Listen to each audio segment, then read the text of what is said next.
کاتژمێر 3 دوای نیوەڕۆی ڕۆژی چوارشەممە ڕێکەوتی 30 ڕێبەندەنی ساڵی 1392 هەتاوی بە بەشداری ڕێزدان موستەفای هیجری سکرتێری گشتی حیزبی دموکراتی کوردستانی ئێران و زۆربەی نوێنەری ڕێکخراوەکانی هەر چوار پارچەی کوردستان کادر و پێشمەرگەکانی حیزبی دموکرات ئەندامان و لایەنگرانی یەکێتی لاوان و کۆمەڵێک کەسایەتی و میوان ڕێوڕسمێکی تایبەت بە بۆنەی 68مین ساڵوەگەری دامەزانی یەکێتی لاوان بەڕێوەچوو.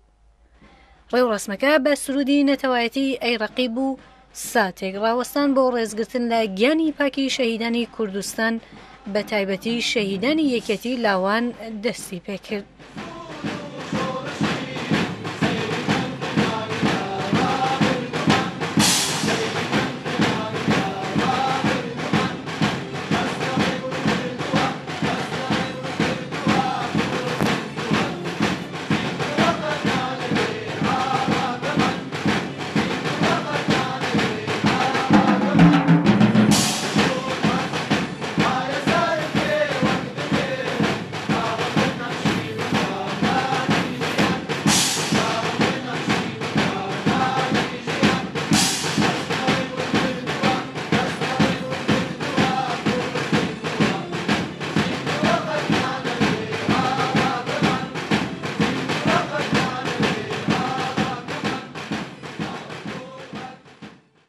بەخێر بێن بۆ 68مین ساڵڕۆژی دامەزرانی ترۆی سی ڕێبەندان کە لەگەڵ یەکەم تریفەی سۆمای چاوی پێشەوادا باڵای گرت. بەخێر بێن. سپاسی دەفتەری سیاسی حیزبی دموکراتی کوردستانی ئێران دەکەین کە بە ناردنی چەپکە گوڵێک پیرۆزبایان لە یەکێتی لاوانی دموکراتی کوردستانی ئێران کردووە بە بۆنەی یادی 68مین ساڵیادی دامەزراندنی. پەیامی کۆمیتەی بەڕێوەبەری گشتی یەکێتی لاوانی دموکراتی کوردستانی ئێران بە بۆنەی 30 ڕێبەندەن 68مین ساڵیادی دامەزانی یەکێتی لاوان لەلایەن جێگری سکرتێری گشتی یەکێتی لاوان جەلال ڕەوانگردەوە پێشکەش کرا. هاونیشتمانە بە ڕێزەکان خەڵکی تێکۆشەری کوردستان ئەندامان و لایەنگرانی یەکێتی لاوان نوێنەری ڕێکخراوەکانی لاوان لە هەر چوارپارچەی کوردستان میوانانی هێژە. 30 ڕێبەندانی 1392 هەتاوی 68 ساڵ بەسەر دامەزرانی یەکێتی لاواندا تێپەڕ دەبێ. لێرەدا کۆبینێتەوە تاکو ڕێز بگرین لە ڕۆژێکی مێژووی کە تێیدا یەکەم ڕێکخراوی تایبەت بە توێژی لاوی دامەزراوە. بەم بۆنەیەوە پیرۆزبایی لە سەرجەم لاوانی کورد و بە تایبەت تێکۆشەرانی یەکێتی لاوان و بە خێراتنی سەرجەم ئێوە میوانانی ئازیز و خۆشەویست دەکەین. بە دوای هەوڵ و تێکۆشانێکی زۆر بە مەبەستی دیاریکردنی ڕۆژی دامەزرانی یەکێتی لاوان کە بەهۆی نەبوونی ئارشیوێکی نووسرا و بەڵگەیەکی پێویست نەتوانرابوو لە ڕابردوودا ئەو ڕۆژە دیاری بکرێت، لە ماوەی کۆنگرەکانی 3 بۆ 6 چەندین لیژنە بۆ بە دواداچوون و ڕوونکردنەوەی مێژووی ئەو ڕێکخراوەی دەستنیشان کرابوو.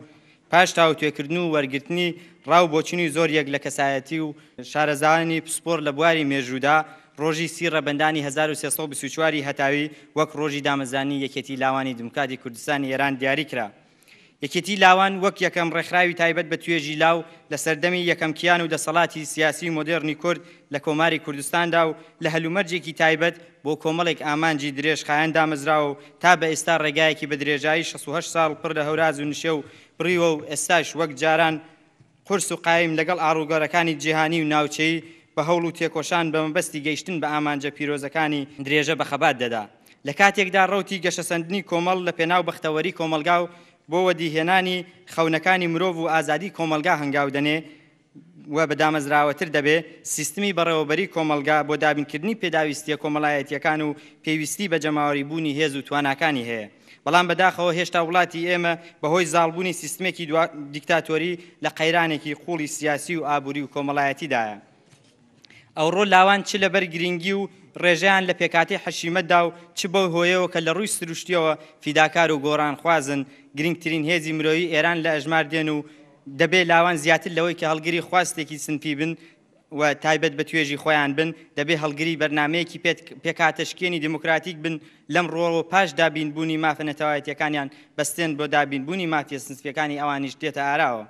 هەر بۆیە هەوڵدان بۆ ڕێخستن و کۆکردنەوەی تواناکان لەم قۆناغە لە خەباتی دموکراتیک و ئازادی خوازیدا پێویستێکی حاشا هەڵنەگرە و باشترین میکانیزم کە دەتوانێت داکۆکاری ماف و ئازادیەکانی لاوان و پەرەپێدەری ئاگاییان بێت هەمان کۆکردنەوەی هێز لە ناو ڕێکخراودایە و ئێمە هەرچەندە لە ڕێخستن و کۆکردنەوەی وزەکەماندا سەرکەوتوو بین ئەوەندەیش ئاسۆی بەرچاومان ڕوونتر و خەباتەکەشمان بەبەرهەمتر دەبێت.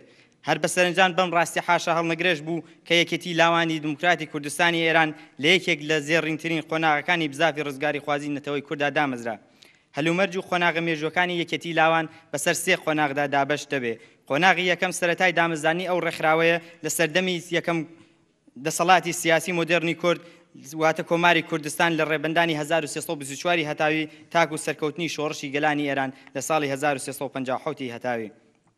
پێشەوا قازی محەممەد بیرمەند و ڕووناک بیری نەتەوەکەمان باش دەیزانی و هەستی بەوە کردبوو کە بایەختان بە توێژی لاو بایەخدانە بە پێشکەوتنی کۆمەلگا و داهاتوویەکی گەشت بۆ گەلی کورد.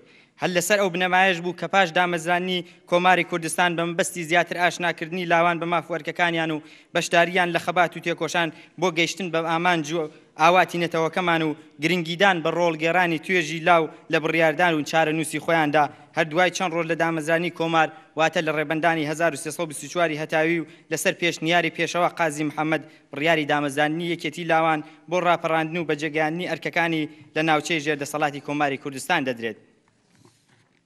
لەو سەردەمەدا یەکێتی لاوان چەند ئەرکێکی گشتی لەسەرشان بووە لەوانە کۆکردنەوەی لاو لە دەوری ڕێکخراو بە مەبەستی ڕاپەڕاندنی ئەرکە نەتەوەی و نیشتمانی و سنفیەکانیان. بەشداریکردنی لاوان لە بنیادنانی کۆمەلگایەکی پێشکەوت و ئاشناکردنی زیاتری توێژی لاو بە ئەرک و مافەکانیان لە نێو کۆمەلگادا و بۆ بەرزکردنەوەی هەستی نەتەوایەتی کۆمەلگا. ئاشناکردنی لاوان بە خوێندن و نووسینی زمانی کوردی و ڕاهێنان و پەروەردەکردنی لاوان لە بوارە جۆرا و جۆرەکاندا هەر لەو پەیوەندیەشدا 6 کەس لە لاوانی بە مەبەستی درێژەدان بە خوێندنی باڵا ڕەوانەی باکۆ دەکرێن کە لە داهاتوودا بگەڕێنەوە خزمەتی زیاتر بە کۆمەلگاکەیان بکەن. یەکێتی لاوانی دموکراتی کوردستانی ئێران پاش دامەزراندن و بە فەرمی دەست بەکاربوونی گۆڤارێک بە ناوی هاواری نیشتمان کە بڵاوۆکێکی ئەدەبی سیاسی و کۆمەڵایەتی بووە و لەلایەن نەمر سەدیقی ئەنجیری ئازەر سەرپەرشتی کراوە وەک زمان حاڵی ئەو ڕێکخراوەیە یەکەم ژمارەی لە یەکی خاکە لێوەی 1325 هەتاوی لێ دەرچووە.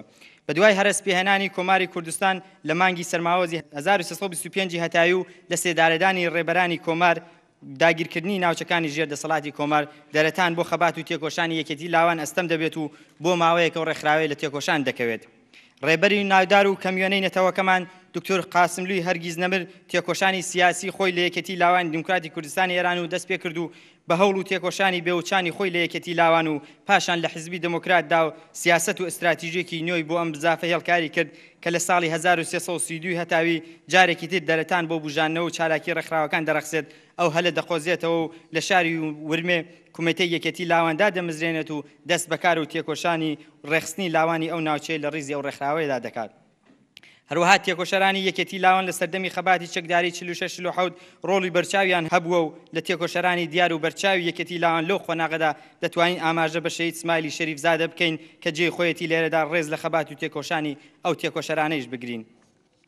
خۆناغی دووم لە مانگی بەفرامباری 1357 هەتاویدا بە بەشداری 32 کەس لە تێکۆشەرانی یەکێتی لاوان و 3 کەس لە نوێنەرانی حیزبی دموکرات لە مزگەوتی شادەروێشی شاری مەهاباد کۆبوونەوەیەک پێک دێت. ئەو کۆبوونەوەی وەک سەر لەنێو بژانەوەی قۆناغی دوومی چالاکیەکانی یەکێتی لاوان پاش خەباتی سەخت و نهێنی لە مێژووی ئەو ڕێکخراوەیەدا لە قەڵەم دەدرێ و دەبێتە هەوێنی دووبارە ڕێخستنەوەی ئەندام و لایەنگرەکانی یەکێتی لاوانیش پاش ئەو ڕێخستنەوەی بە گروتینێکی پتر دەست بە خەبات و تێکۆشان دەکەن. پێویستە لێرەدا یادێک لە شەهیدی ڕێبەر دکتۆر سەعید و دەور و نەخشی لە دەیەی 60 هەتاوی بە سەرپەرستیکردنی کۆنفرانسەکانی یەکێتی لاوان لەو خۆناغەدا و دانانی یەکەمین دەستەی بەڕێوەبەری بۆ ڕێکخراوی یەکێتی لاوان بکەینەوە و تێکۆشانی ئەو ڕێبەرە ناودارەیشمان بەرز بنرخێنین. لە دەیەکانی 67 هەتاویدا ئەرکی یەکێتی لاوان قورسایەکی زیاتری بەخۆیەوە بینی ئەویش بەهاتنی ئەو لاوە کەم تەمەنانەی کە دەهاتنە ڕیزنی پێشمەرگایەتی حیزبی دموکرات ڕێبەری ئەو حیزبە و لەسەروی هەمووانەوە دکتۆر قاسملووی نەمر هەستی بەوە دەکرد کە دەبێت چارەیەک بۆ ئەو لاوە کەم تەمەنانە کە ڕێبازی خزمەت بنەتەوەکەیان هەڵدەبژێرن و دێنە ڕیزی پێشمەرگایەتیەوە بدۆزنەوە.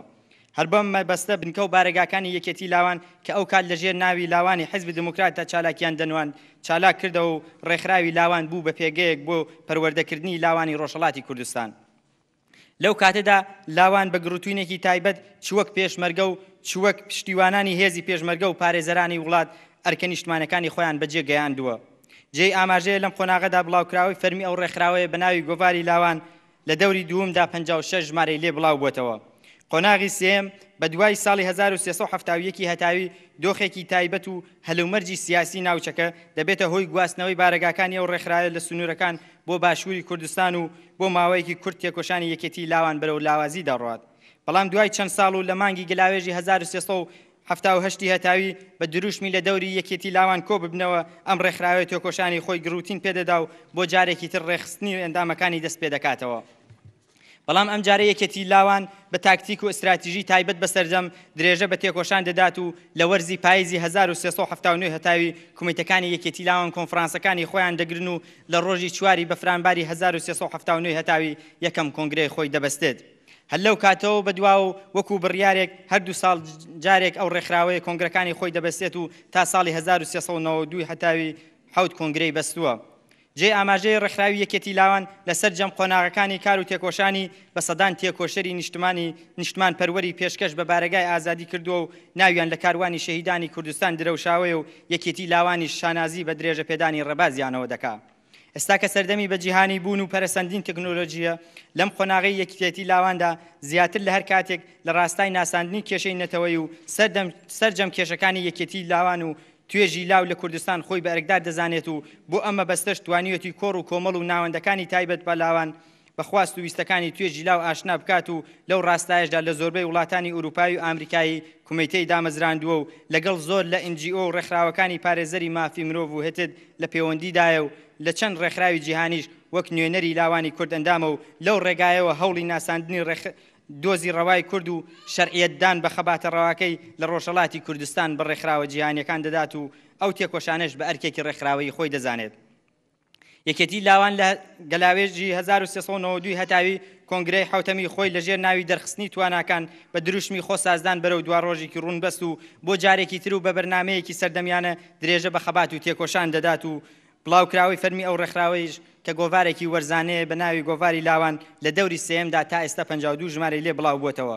کۆنگرەی حوتەمی یەکێتی لاوان بە خوێندنەوەیەکی لە هەمبەر ئەو ئاڵوگۆڕانەی کە لە ناوچە و جیهاندا ڕوودەدەن و کاریگەری دەبێت لەسەر لاوی کورد و بەتایبەت یەکێتی لاوان بەرنامە و پلانی بۆ داڕشتووە و درێژە بە تێکۆشانی ڕێکخراوەیی دەدات.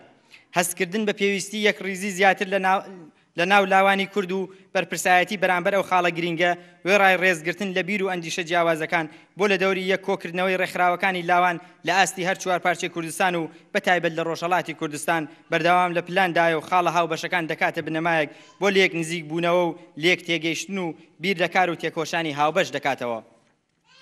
یەکێتی لاوان شانازی بەوە دەکات کە لە هەر کام لە قۆناغەکان و بە پێی شەرایەت و هەلومەرج لە شێوە جۆرا و جۆرەکانی خەبات لەوانە خەباتی تەشکیلاتی و دیپلۆماسی و کەڵکی وەرگرتووە و تێکۆشانی هەبووە و لەم قۆناغی ئێستایشتا لە بوارەکانی تەشکیلاتی ڕاگەاندن و پەیوەندی و دیپلۆماسی و پەروەردەکردنی لاوان و هتد لە تێکۆشان بەردەوامە.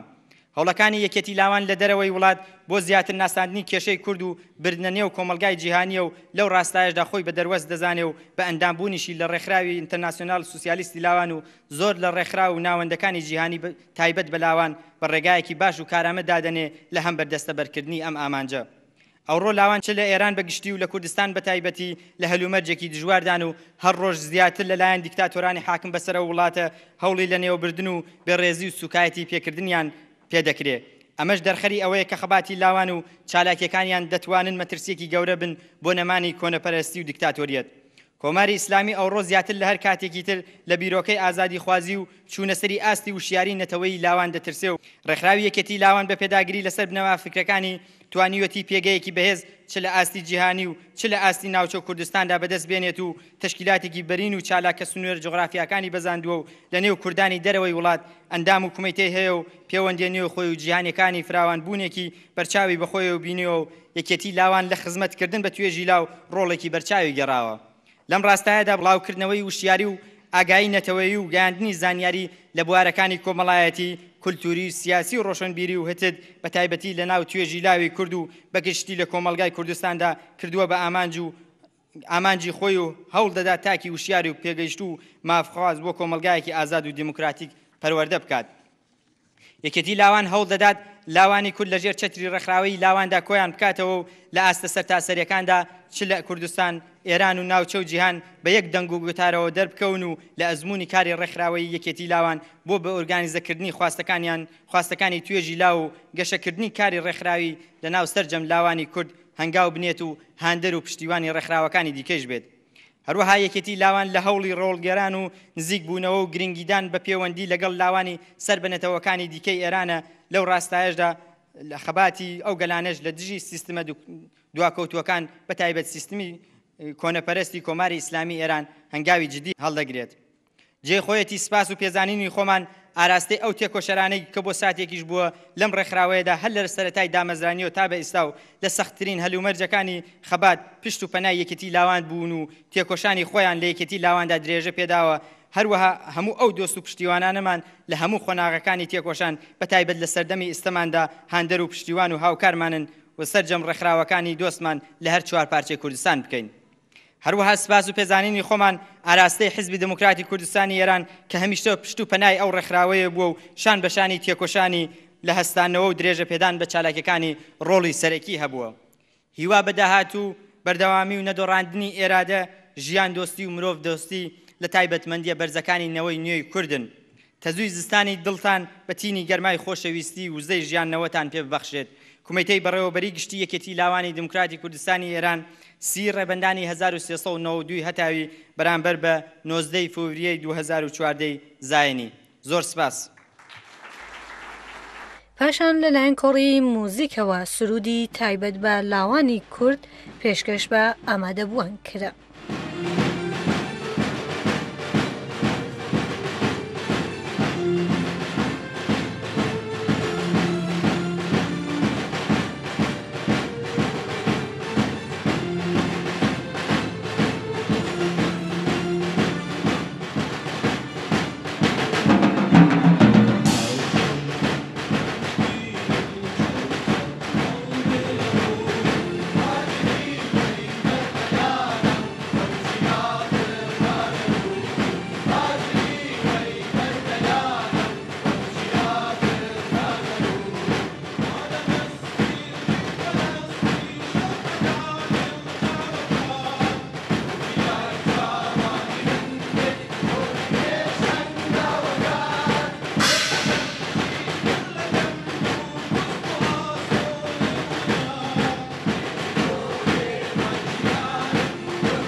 یەکێتی لاوانی دموکراتی کوردستانی ئێران بە مەبەستی ڕێزگرتن لە خەبات و تێکۆشانی ئەو تێکۆشەرانەی کە ئەندامی دێرینی یەکێتی لاوان بوون و لە ڕابردووی ئەو ڕێکخراوەیەدا چالاک بوون و ئەو بەڕێزانەی کە بەهۆی تەمەنەوە لە ڕێزەکانی یەکێتی لاواندا نەماون بە بۆنەی 68مین ساڵڕۆژی دامەزرانی سپاسنامەی ڕێزگرتن لە تێکۆشان پێشکەشکرا بە 68 لەو تێکۆشەرانە کە لەلایەن هەرکام لە بەڕێزان فوادی خاکی بێگی و جەلال ڕەوانگەرد سکرتێر و جێگری سکرتێری گشتی یەکێتی لاوان و دارا ناتق سکرتێری پێشوو و کاک سەید عەلی ڕەحمانی تێکۆشەری لە مێژینەی یەکێتی لاوان و موسا باباخانی ئەندامی جێگری کۆمیتەی ناوەندی حیزب لەوحەکان پێشکەش کران. جێگەی ئاماژەیە ڕێزدار سەید عەلی ڕەحمانی وەک لە مێژینەترین ئەندامی یەکێتی لاوان لە بڕگەیەکی دیکەی بەرنامەکەدا چەند وتەیەکیان پێشکەش کرد. ڕێگام بدەن بە بۆنەی تێپەڕبوونی 68 ساڵ بەسەر دامەزرانی یەکێتی لاواندا جوانترین پیرۆزبایی خۆمتان ئاراستە بکەم. هیچ کام لە ئێمە کە لێرە کۆبووینەتەوە بۆ دەستخۆشانە وەرگرتن و پاداش نییە، بەڵکو بۆ سەربەرزی خۆمان و ڕزگاری وڵاتەدا بەشکراوەکەمان کوردستانە. من لە تەمەنی 14 ساڵیدا چوومەتە ڕیزی یەکێتی لاوان. ئێستا پاش تێپەڕاندنی 78 ساڵ تەمەن پێم دەڵێن ماندوو نەبێ. یەکێتی لاوانی دیموکراتی کوردستانی ئێران بەم ڕێزلێنانەیان خۆیان گرانبەها و منیان سەربەرز کرد و سپاسیان دەکەم. ئێوەش هەر شاد بن. پاشان پەخشانێک لەسەر یەکێتی لاوان لەلایەن ڕێبوار ئەبوبەکری ئەندامی ئەو ڕێکخراوەیە خوێندرایەوە. لە شەقامی شەختە و سەهۆڵبەندانی ڕێبەندان بە پەنجەکانی پڕ لە زامی کۆمار چەخماغەی لێدراوە بۆ بەزاندنی تاریکی. هەموو شەوێ جوانی من یاری لەگەڵ تریفەی مانگە شەوا دەکرد کەوەها جوانی خۆم نوقمی مانگ ئەکەم کە شەوە زەنگ سڵ دەکا و ڕادەکا. من لە پێدەشتی وەرزی ڕێبەندان پەیامی ڕەچەشکێنیم پێسپێرا بۆ ئازادی. ئەی پێشەوە وا ئەو کاتەی زەردەی هەتاو دەگەڵ ڕەوەی دەشت و چیا بە سۆزی تۆ دەگرێتە باوەش پۆل بە پۆل دێن لاوانی نیشتمان. ڕاستە هەور ئاو هەڵدێری خەمە چاوی منیش بۆ پەیامی ڕێبەندان پڕ لە سۆز و خەمە. بەڵام من لە تەوێڵی شەوانی پڕ لە هیوادا لەگەڵ یەکەم تریفەکانی هیوادا پەیمان نوێ دەکەمەوە بۆ ڕێبەندان.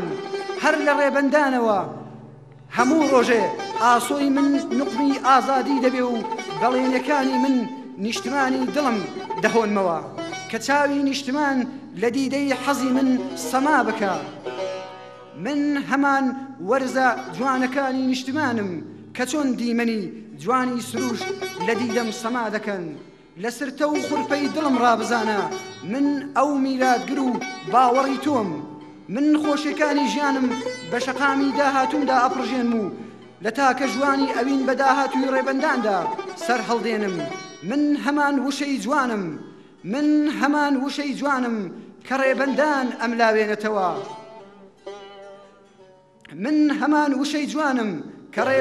ئەملاوێنێتەوە. و دەمکا بە ڕەچەشکێنی تاسەکان. من وێڕای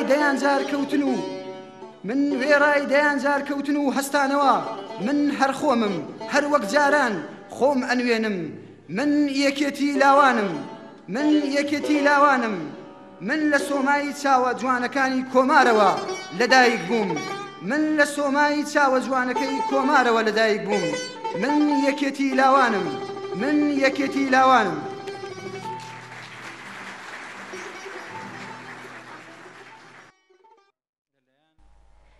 زۆربەی ڕێکخراوەکانی هەر چوارپارچەی کوردستان بەم بۆنەیەوە پەیامیان ناردبوو کە لەلایەن فەلاح ڕەحیمی ئەندامی هەیەتی ئیجراییەوە ئاماژە بە ناوەکانیان درا و سپاسیان کرا. یەکێتی نێونەتەوەی لاوانی سوسیال دیموکرات، یەکێتی لاوانی دیموکراتی لە کوردستانی عێراق، یەکێتی لاوانی دیموکراتی کوردستان، ڕێکخراوی ئازادی لاوانی کوردستان سپاس بۆ چەپکە گوڵەکەشیان، یەکێتی ژنانی دیموکراتی کوردستانی ئێران، ڕێکخراوی کۆمەڵەی لاوانی ڕۆژهەڵات، یەکێتی خوێندکارانی دیموکراتی کوردستانی ئێران، ناوەندی لاوانی خەباتی کوردستانی ئێران، لاوانی پارتی سەربەستی ڕۆژهەڵاتی کوردستان، ڕێکخراوی گەشەی لاوانی کوردستان سپاس بۆ دیاریەکەشیان، گروپی کاری لاوان و قوتابیانی پارتی ئازادی کوردستان، کۆمەڵەی کوردستانێکی سەوز، پارتی سوسیالیستی کوردستانی تورکیا، کۆما جوان لە ئەوروپا، کۆمەڵەی چرا لە باکووری کوردستان، گروپی زانکۆ ژیان زانکۆی سلێمانی، ڕێکخراوی حیزبی کۆمۆنیستی ئێران کۆمیتەی باریکە، یەکێتی لاوانی دیموکراتی کوردستان ناوەندی چالاکی پێگەیاندنی کۆیە. مەڵبەندی ڕێخستنی 24 ڕاپەڕین کومیتەی ڕێخستنی پشدەر. تۆڕی چەتری ڕێکخراوەکان دەستەی سەرپەرشتیار. فێدراسیۆنی ڕێکخراوە مەدەنیەکانی کۆیە، هەروەها سنتەری گەشەپێدانی لاوان. پاشان لەلایەن هاوڕێیانی کۆڕی مۆزیک گۆرانێکی فولکلۆر لەلایەن غوڵامی فاتحیەوە پێشکەش کرا.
لە بڕگەیەکی دیکەی بەرنامەکەدا گروپی هەڵپارکەی منداڵانی ئازادی چەند تابلۆیەکی هەڵپارکەیان پێشکەش کرد.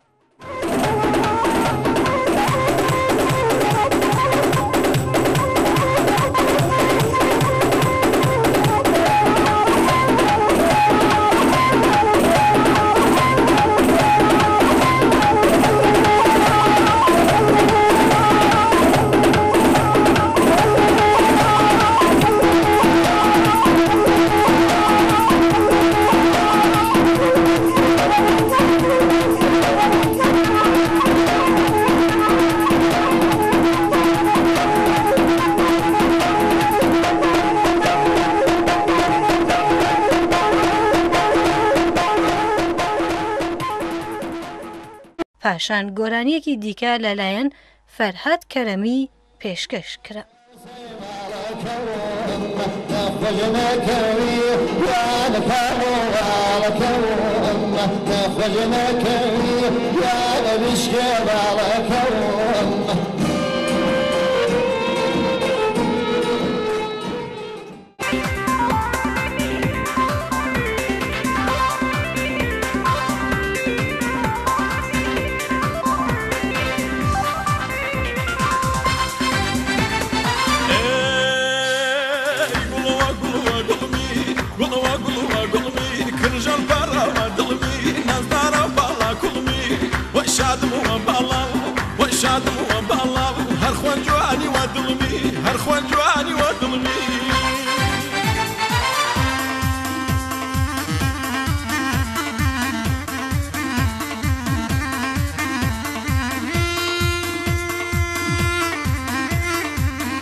حوساکەی خۆدانم گوڵە باوکە بەشانم من حوساکەی خۆدانم گوڵە دەست پێوە دەستم باوانەگەی باوانم سەوزە دەردن لە گیانم گوێتە دەسوە داوانم گوڵەوە گوڵوە گوڵمی گوڵەوە گوڵوە گوڵمی کرژان پاراوە دڵمی نازدارە باڵا گوڵمی وەی شاد بووە باڵاو وەی شاد بووە باڵاو هەر خۆ جوانی وە دڵمی هەر خۆ جوانی وە دڵمی